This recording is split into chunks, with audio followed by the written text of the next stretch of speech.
And good evening. Laura has the night off. There are new developments in the police shooting death of Jayland Walker. Tonight, the National Office of the NAACP called on the Justice Department to open a civil rights investigation into the case.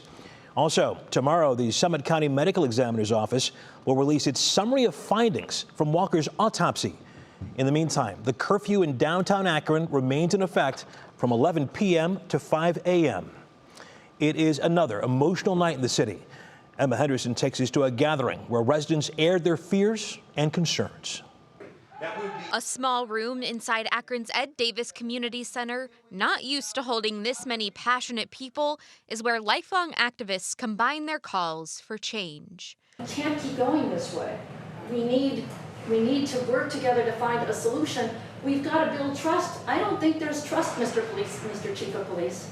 I don't think there's trust. Leaders from the Freedom Bloc, NAACP, and the city's Racial Equity and Social Justice Task Force came to the Coalition for a Safe Community because they all have similar goals. And several ideas popped up, including creating an independent citizen review board for policing, looking at qualified immunity, which gives law enforcement discretion when it comes to deadly force, and getting Akron PD vehicles dash cams. We can't do it all right this second. But for this moment, there are things that we have already addressed. Notably absent are Mayor Dan Horrigan and Police Chief Steve Mylett.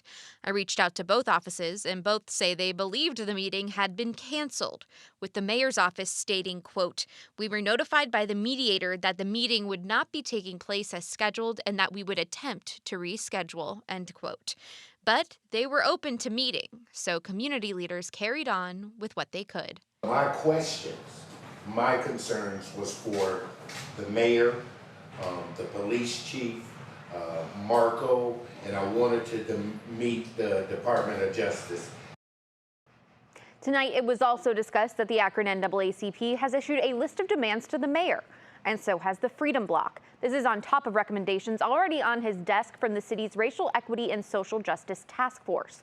So there's a possibility of combining and consolidating these lists into one to make it clear what type of change the community wants to see. Russ? Okay, Emma Henderson, thank you.